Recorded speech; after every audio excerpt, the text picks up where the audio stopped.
Ok. Voltando, mais uma aulinha. Agora vamos falar um pouquinho sobre argumentos lógicos. Então vamos aprender a definir aí um argumento lógico e também saber reconhecer a validade desse argumento, né, através de processos para dizer se esse argumento ele é um argumento válido ou se ele é um argumento não válido, ou seja, válido ou inválido. Então vamos ver isso, vamos destacar isso aqui agora. Ok, então ó, definição e a validade. Nesse bloco agora a gente vai aprender a determinar a validade através dos diagramas lógicos, né? O que a gente já viu lá como representar esses diagramas lógicos na aula anterior. Agora a gente vai utilizar essa representação para provar, para demonstrar aí a validade do argumento. Ok, e o que é um argumento? É a relação que associa um conjunto de proposições, por exemplo, P1, P2, P3, até Pn. Então são chamadas aqui as premissas do argumento, e uma proposição C dita conclusão do argumento. Então o que a gente tem aqui? Ó? P1, P2 até Pn são as chamadas premissas, e depois a gente tem o que? Uma conclusão. Então essa conclusão ela é obtida, ela é extraída a partir, né, das relações aqui entre as premissas apresentadas aí, né, no argumento, ok? Então a gente também pode fazer aqui a relação simbólica, ó, P1 e P2 e P3 até, né, ou seja, a gente pode juntar todas as proposições através do conectivo e isso tem que ter o que? Uma implicação em C, ou seja, um se então, tem que estabelecer uma relação de se então aí, ó, uma implicação em C. Que a gente pode usar essa implicação também através desse símbolozinho ali, ó, um tracinho com, né, esse T deitado aí, né? A gente pode utilizar aí para indicar o que é uma implicação, ou seja, P1, P2, P3, até, né, uma quantidade N de proposições implica em uma conclusão aí para definir o argumento. Ok, exemplo. Todos os matemáticos gostam de lógica. Carlos é um matemático. Conclusão, Carlos gosta de lógica. O tipo de argumento citado acima é chamado de silogismo, ou seja, é uma relação direta, tem uma cadeia de informações numa sequência direta. E o que é, na verdade? Ó, é aquele argumento, silogismo é aquele argumento, formado por duas premissas, uma maior e outra menor, e a conclusão. Os argumentos podem ter apenas uma premissa, ou podem ter várias, ó. Então veja que uma premissa só é possível formar um argumento com uma premissa só? Sim, claro que sim, né? Ou conter o que? Várias premissas. Contudo, só haverá uma única conclusão. Então a conclusão aqui ela será única, ela não pode ter mais de uma conclusão. Por que isso? Porque se ocorrer mais de uma conclusão, isso invalida o argumento. Sim. Então, validade do argumento. Então, ó, dizemos o quê? Que um argumento é válido quando a sua conclusão é uma consequência obrigatória do conjunto de premissas. Então, se eu tenho aqui, ó, P1, P2, então essa conclusão aqui ela tem que ser o quê? Uma consequência obrigatória. Então eu posso representar P1? Não posso não, devo, eu tenho que representar P1, tenho que representar P2, só que a conclusão eu não represento. A conclusão ela tem que ser obtida através das associações, da aplicação aqui de relações entre essas proposições, que essas relações aí poderá ser diagrama lógico, poderá ser propriedades, poderá ser valores lógicos, que a gente já viu, poderá ser também o que? Regras de inferência, que a gente já viu isso também, para determinar aí, para chegar-se a uma conclusão, ok? Certo.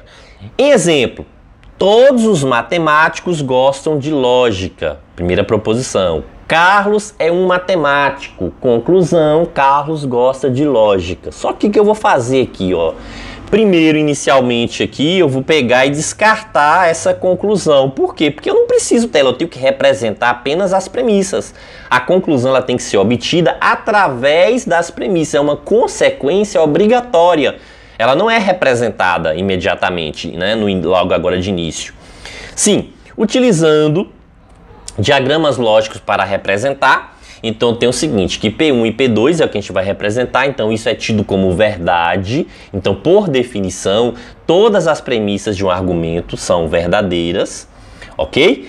E aí, representando, ó, todos os matemáticos gostam de lógica. Então, tem um conjunto dos matemáticos que está contido em um conjunto dos que gostam de lógica.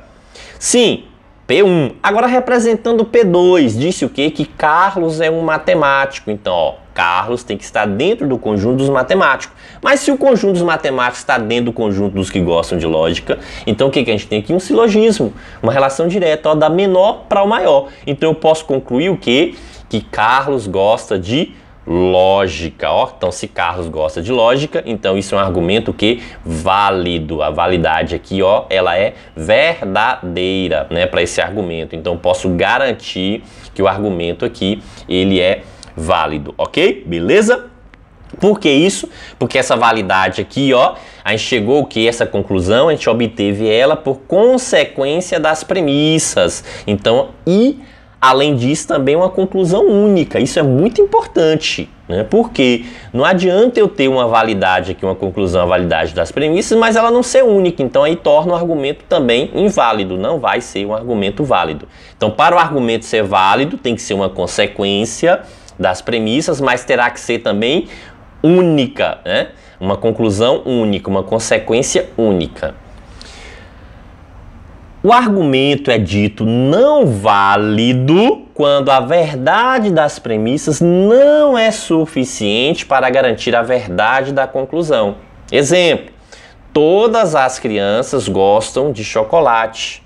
Patrícia não é criança. Nem vou ler essa conclusão. Tem uma conclusão aqui, mas eu não quero nem ler isso aqui agora, para eu não confundir, para eu não ser tentado, cair na tentação aí de querer desenhar essa conclusão no diagrama. Eu não posso desenhar a conclusão no diagrama. Eu tenho que obter através de quem? Das premissas, isso mesmo. Então, ó, a gente já sabe que, por definição, todas as premissas são verdadeiras. Então, todas as crianças gostam de chocolate, verdade. Patrícia não é criança, é uma outra verdade.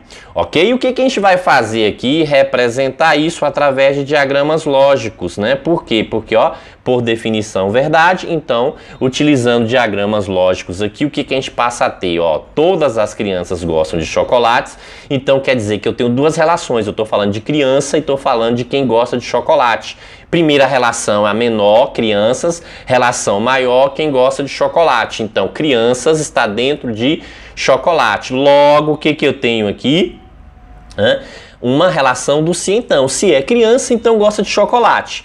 Agora, ó, representando a proposição 2. O que diz aqui a proposição 2? Patrícia não é criança. Se Patrícia não é criança, ela tem que estar fora do conjunto aqui que representa crianças. Sim, mas se ela está fora do conjunto, professor, não diz até onde Patrícia eu posso colocar Patrícia aqui, porque Patrícia pode estar fora do conjunto de crianças e dentro do conjunto das pessoas que gostam de chocolate. Mas Patrícia também pode estar fora do conjunto de crianças e estar fora do conjunto das pessoas que gostam de chocolate. Ok, então vamos lá. Então, ó, eu posso representar Patrícia aqui em dois lugares diferentes. Patrícia está fora do conjunto das pessoas aqui que não são crianças, mas está dentro do conjunto das pessoas que gostam de chocolate. Mas Patrícia também pode estar fora do conjunto, né, de quem não é criança e também está fora do conjunto que não gosta de chocolate. Logo, o que acontece aqui, ó? Eu posso estabelecer uma conclusão válida aqui? Não. Por quê? Porque Patrícia aqui invalida o argumento, ó, não é uma conclusão válida. Então, não posso garantir que essa conclusão, Patrícia não gosta de chocolate, ela seja única. Então, aqui o que a gente tem? Que esse argumento, né, a validade desse argumento é falso. Beleza? Certo. Seguindo, quando eu digo todo A é B, algum B é C, nenhum C é A. Portanto, algum B não é C. Espera aí, professor, tem um monte de texto aí.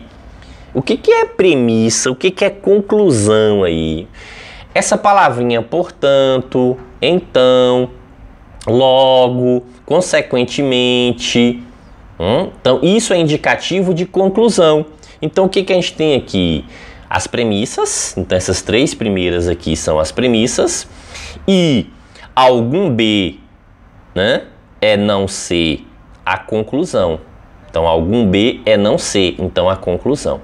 Professor, mas não teria que ser que algum B não é C? Olha, português é a relação correta, a norma culta aí, que esse não deve aparecer sempre antes do verbo. Mas na lógica isso não tem muita, né, isso não faz diferença. É claro que o ideal é que fosse antes aí do verbo para estar de acordo com a norma aí, né, da língua portuguesa. Mas para a lógica isso não tem muita importância não. Então, ó, vamos esquecer um pouquinho a conclusão, por enquanto. Vamos representar apenas as premissas.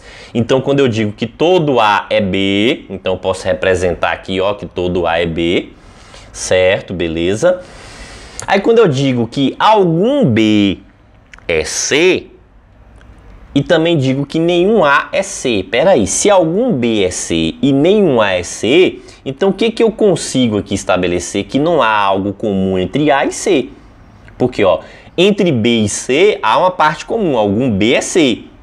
Mas aqui diz que nenhum C é A. Então, se nenhum C é A, então eu não posso ter algo aqui de comum entre C e A, ou seja, os dois conjuntos deverão ficar separados. Sim. Ok, beleza. Agora sim, ó. O que eu tenho aqui? Algum B é não C, ou seja, tem alguma parte de B que não está dentro de C? Sim. Então aqui eu tenho o quê? Um argumento válido. Então aqui eu posso garantir a validade do argumento, ou seja, essa validade ela é verdadeira. Certo. Agora, se eu não tivesse aquela relaçãozinha do nenhum, fosse apenas assim, ó, professor, todo A é B, algum B é C. Logo, nenhum A é não C. Veja que agora eu tirei aquela relaçãozinha ali do nenhum. Eu só tenho duas relações, não tem mais aquela terceira relação. E o nenhum jogou aqui para a conclusão. Esse logo também é indicativo de conclusão. Sim, então o que a gente sabe? Premissas e conclusão. Então já conseguiu separar aqui o que é premissa e o que é conclusão.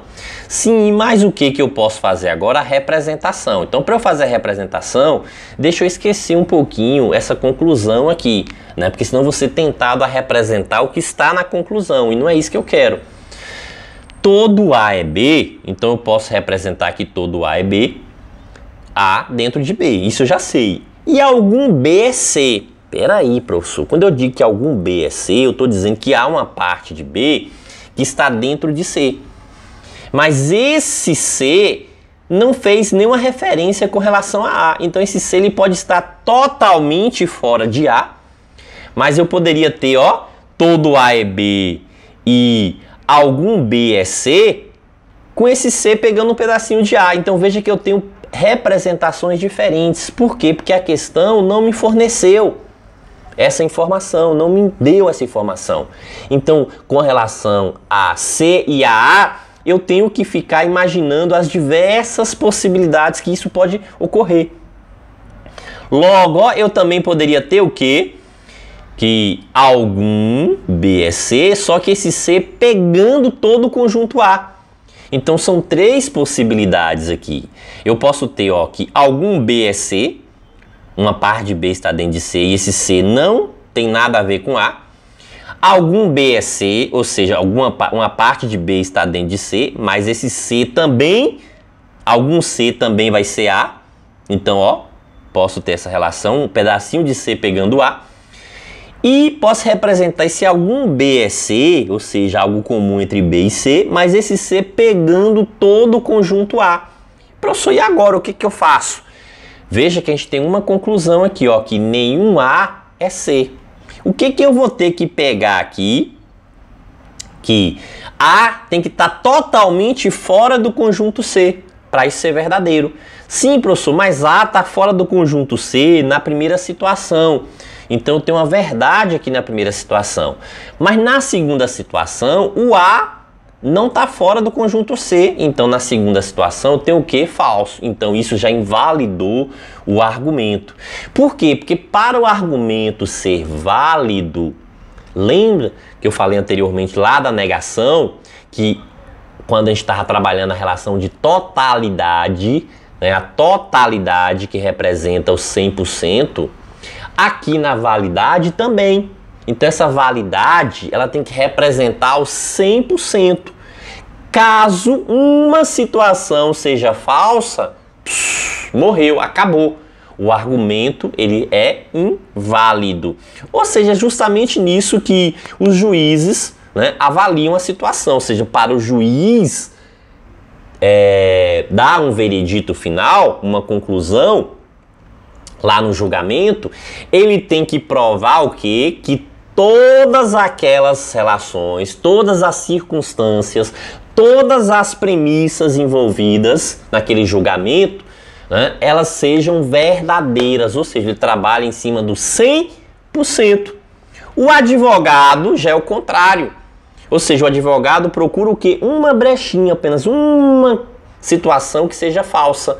Então, se ele consegue mostrar que uma situação ali é falsa, o que acontece? Derruba toda a argumentação por água abaixo, ou seja, né, consegue absorver. Então, o advogado ele trabalha justamente em cima dessa relaçãozinha falsa, porque enquanto o juiz tem que mostrar que 100% é verdade, se ele mostrar que uma situação é falsa, acabou. Então, a mesma coisa aqui na validade do argumento. Então, o argumento, para ele ser válido, ele tem que representar 100%, né, de uma situação. Se eu tenho um contra-exemplo para mostrar que esse argumento é falso, destruiu, ou seja, o argumento vai ser inválido. Ok? É isso que acontece aí no exemplo. Vamos olhar mais uma vez? Olha só, veja que a conclusão está dizendo o quê? Que não existe A, que vai ser C, ou seja, os dois conjuntos terão que estarem, né, fora. Então não há A, né, nenhum A é não C. Ou seja, né, há alguma relação aqui que vai estar fora. Sim, se há uma relação que vai estar fora, satisfaz lá na primeira situação. Mas veja que eu tenho um contra-exemplo, ó. Que eu mostro o exemplo que algum A é C. Então, se algum A é C na segunda situação, então acabou. Esse nenhum aí morreu, já era. Eu tenho um contra-exemplo provando que isso aí é inválido, ou seja, que isso não satisfaz 100% da situação aí, né, de todos os processos envolvidos aí. Mais um exemplo. Todo A é B, nenhum C é A. Logo, ó, deixa eu pegar isso aqui, que são as premissas. Então isso aqui já é o quê? Algum B é C, representa a conclusão. Certo, vamos esquecer um pouquinho essa conclusão e vamos representar aqui as premissas. Por quê? Porque todas as premissas são verdadeiras. Todo A é B, nenhum C é A. Então eu posso dizer o seguinte, ó, que todo A é B e que nenhum C é A. Então posso pegar uma situação em que o A está totalmente fora de C. Sim, mas esse C, com relação a B, a questão não mencionou. Então ele pode ter um pedaço aqui dentro de B. Eu posso ter A fora de C, né? Não tocam A e C, porque nenhum C é A. Mas esse C pegando aí um pedaço do conjunto B. Ah, ok, beleza. Eu também posso ter aqui o quê? Que A está dentro de B, porque todo A é B. E nenhum C é A, ou seja, C está totalmente fora de A, mas esse C também pode estar totalmente fora de B. Ele pode pegar uma parte de B, mas ele pode estar totalmente fora de C. Ou esse C pode estar totalmente fora de B. Então veja que eu já tenho uma segunda representação para fazer aí, em que o C e o A não se tocam, ó, porque nenhum C é A, então o C não pode tocar lá no A. Certo? Mas ainda posso ver uma terceira situação, ó. Todo A é B, o A está dentro de B. E nenhum C é A, ou seja, C e A não se tocam, mas esse C está todo dentro do conjunto B. Então há possibilidades, né, distintas para se representar aí nessa situação do nenhum C é A. Sim, Então agora avaliando, ó, o que eu tenho aqui, o que aparece de conclusão? Algum B é C. Sim, se algum B é C, veja que lá na primeira situação, isso é verdadeiro, algum B é C. Mas na segunda situação já tem um contra-exemplo, ó, eu já consigo mostrar aqui que algum B é C, isso é falso. Logo, o argumento aqui, ele é um argumento inválido. Já temos aí o que? Um argumento inválido, ok? Vamos ver o que a questão aqui está falando, está nos dizendo. Em cada um dos 3 blocos abaixo, há 2 premissas e uma conclusão. Verifique se em cada bloco a conclusão decorre logicamente das premissas.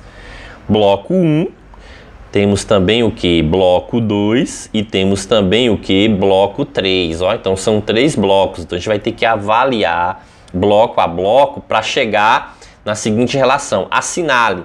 Se apenas o bloco 1 a conclusão decorre logicamente das premissas, se apenas o bloco 2 a conclusão decorre logicamente, se apenas o bloco 3, se 1 e 2 decorrem logicamente das premissas. Então veja que a gente tem que verificar o que? Se decorre logicamente é porque ele quer saber se o argumento é válido ou inválido. Então só serve aqui se a resposta o que? For o argumento válido para satisfazer aí cada letra aí. Sim. Pegando o bloco 1, não quero saber da conclusão, vou representar apenas as premissas, que diz o seguinte, que todas as cobras pretas são venenosas, então está representado ali, e que Sirtalis é uma cobra preta. Então Sirtalis está aqui dentro do conjunto de cobra preta. Opa, professor, peraí, eu tenho aqui agora um silogismo. Se Sirtalis está dentro de cobra preta, Sirtalis também está dentro, né, de venenosa. Exatamente. Então eu posso garantir o quê? Que Sirtalis é venenosa, ou seja, justamente o que está lá na conclusão. Então veja que a conclusão ela foi obtida pela consequência das premissas e não ela foi representada. Então aqui a gente tem o que? Um argumento válido. Sim, bloco 2. Todo adolescente quer liberdade. Então, ó, adolescente dentro de liberdade, está contido em liberdade. Jorge quer liberdade. Espera aí, professor, quando eu digo que Jorge quer liberdade, eu não disse até qual é a relação específica que Jorge vai se encontrar aqui. Jorge quer liberdade, ele pode estar dentro do conjunto de adolescentes, que ele também quer liberdade, mas ele pode querer liberdade e estar fora do conjunto de adolescentes, ou seja, ele também satisfaz a premissa 2. Exatamente, ó. Então a gente tem 2 representações aqui para Jorge. E isso faz o quê? Isso torna o argumento inválido. Então, se isso torna o argumento inválido, eu não preciso nem ler a conclusão aí, ó, porque não me interessa mais. Por quê? Porque eu não estou justificando a validade do argumento, eu já sei que o bloco 2 é argumento inválido. Então, nem preciso ficar lendo e comparando essa conclusão ali. Sim, vamos agora ao bloco 3. Então, bloco 1, a gente descobriu com o argumento válido, bloco 2, argumento inválido. Vamos testar agora o bloco 3. Todos os pescadores gostam de cozinhar. Então, ó, pescadores gostam de cozinhar. Existem advogados que são pescadores. Está dizendo que são todos advogados que são pescadores? Não. Está dizendo que existe. Então, tem uma parte aqui de advogados que são pescadores. Então, eu posso garantir que uma parte também de advogados aqui sabem cozinhar. Porque se todos os pescadores sabem cozinhar, então, eu posso garantir que uma parte de advogados sabem cozinhar. Mas eu posso admitir que todos os advogados sabem cozinhar? Não. Pode ter uma parte de advogados e que esteja fora. Ou seja, a questão não mencionou até onde esse conjunto dos advogados ele é abrangente aí, né? Ele consegue se deslocar até uma determinada, né, posição. Isso não foi informado. Logo, né, o que eu tenho aqui na conclusão? Que todos os advogados gostam de cozinhar, ou seja, argumento inválido. Não posso garantir isso, né? Que todos os advogados gostam de cozinhar, não. Né? Ok? Então, logo o seguinte, ó. Apenas o bloco 1, a conclusão decorre logicamente das premissas, ou seja, apenas o bloco 1, o argumento é verdadeiro. A questão agora diz o seguinte, ó, as afirmações seguintes são resultados de uma pesquisa feita entre os funcionários de certa empresa. Todo indivíduo que fuma tem bronquite. Todo indivíduo que tem bronquite costuma faltar ao trabalho. Relativamente a esses resultados, é correto concluir que, veja que a gente tem, ó, premissas e pede para ter uma conclusão. Então, eu preciso de uma conclusão válida, ou seja, um argumento aqui. E aí tem aí uma relação de situações para a gente verificar qual é que se encaixa, que se torna esse argumento válido, né?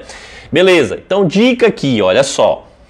Todo indivíduo que fuma tem bronquite. Todo indivíduo que tem bronquite costuma faltar ao trabalho. As duas proposições têm a palavra todo. Quando a gente tem um todo mais um todo, o indicativo de conclusão aqui é todo. Então vamos verificar isso, ó. Se o indicativo é todo, então a resposta aqui ela está entre letra B e letra C. Sim, representando aí todo indivíduo que fuma tem bronquite. Então, indivíduo que fuma, fumante, e a relação aí de bronquite. Ok. Então, ó, primeiro que é fuma, segundo que tem bronquite. Então, o primeiro está contido no segundo, pela relação todo. Todo indivíduo que tem bronquite costuma faltar ao trabalho. Então, veja que agora, ó, ter bronquite é a primeira relação, a relação menor, e faltar ao trabalho é a relação maior. Então, quer dizer que ter bronquite está dentro de faltar ao trabalho. Como a gente já tem essa relação desenhada de bronquite, basta desenhar agora a relação de faltar ao trabalho. Ô, professor, aqui a gente tem um silogismo, é uma relação direta aí, ó, do menor para o maior. Então eu consigo obter aí que quem fuma, falta o trabalho, ou seja, todo fumante, todo indivíduo que fuma, costuma o quê? Faltar ao trabalho. Todo indivíduo fumante costuma faltar ao trabalho. Então, essa relação do menor para o maior. Ok, fechando aí a alternativa C, né? Então, esse todo é sempre nessa relação do menor para o maior. Ok, beleza? Nessa questão agora, vem a seguinte afirmação, ou as seguintes afirmações, né? Sabe-se que todo B é A e que algum C é A. Segue-se necessariamente que, olha só, se afirmou todo, afirmou algum, ou seja, a gente tem duas proposições. E depois segue-se necessariamente é porque quer uma conclusão. Então a gente tem que obter uma conclusão válida aí, ou seja, um argumento válido baseando-se nessas duas premissas. Todo B é A, algum C é A. Então vamos lá. Sabe-se que todo B é A e algum C é A. Então veja, ó, que a gente tem um todo mais algum. Ou seja, o todo mais algum, eu jamais vou ter uma conclusão com todo, com nenhum aqui. Por quê? Porque esse todo mais algum sempre vai ter um indicativo de conclusão com algum. Então, ó, que é sinônimo de existe, pelo menos um, alguém, às vezes.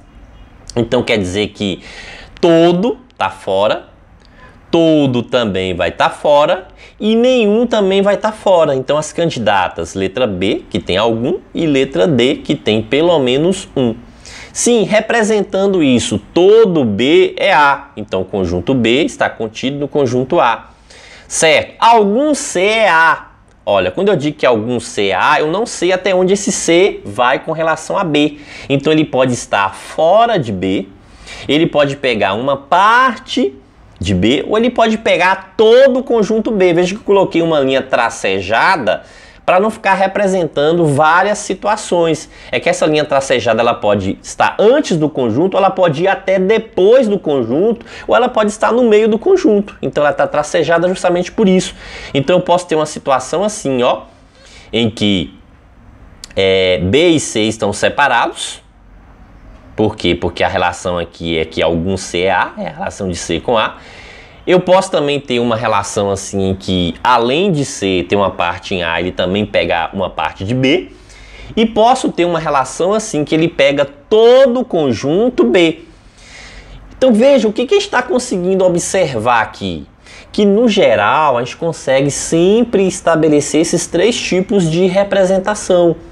Isso é 100%? Não, isso não é 100%. Às vezes a gente tem só 2 representações, ou às vezes a gente tem até 4 representações, mas o comum aí é serem 3 representações, que é esse tipo de estar fora do conjunto, de pegar um pedacinho do conjunto ou pegar todo o conjunto. Então tente sempre observar por esse prisma, sempre tendo essa visão aí, que isso vai facilitar bastante aí para a resolução da questão. Lembrando também o seguinte, que você não precisa pensar em todas as situações. Se você quer uma situação específica, você tem uma resposta específica e quer analisar essa resposta específica, você também pode mostrar pelo contrário, que é falso, então não precisa nem eu ficar desenhando todas as situações, basta eu desenhar uma situação que mostra que aquela alternativa ali será falsa. Ok? Vamos lá? Seguindo? Então, olha só, o que a gente tem aqui? 3 situações. E a gente tem que pegar o quê? Que algum C é B. Veja que algum C é B, já falhou. O contra-exemplo já é a primeira situação. Tem C que é B na primeira situação? Não. Então, ó, essa letra B aqui já foi falsa pela segunda situação. E a letra D? Pelo menos um A é B. Veja, tem alguma parte de A dentro de B na primeira situação? Sim. Tem alguma parte de A que está também dentro de B na segunda situação? Sim. Existe alguma parte de A que também está dentro de B na terceira situação? Sim. Ou seja, a gente conseguiu mostrar aqui 100% que essa letra D, ela é uma conclusão válida. Portanto, para o argumento ser válido aqui, a resposta que se enquadra aqui é a alternativa D. Ok? Beleza? Então, é isso aí, ok? Então, ó, treine bastante, pegue lá, né, as questõezinhas propostas para poder resolver, para a gente poder ficar craque aí nessa representação, né, dos diagramas. Agora, lembrando que eu nunca devo representar a conclusão. Eu sempre represento o quê? As premissas, a conclusão eu vou avaliar depois dessa representação das premissas. Por quê? Porque essa conclusão ela terá que ser única e tem que satisfazer aí, ó, a relação das premissas, ou seja, ela tem que ser uma consequência das premissas, né? Você tem que obter uma verdade aí dessa conclusão por consequência das premissas, ok? Beleza? Isso aí, nos veremos no próximo bloco.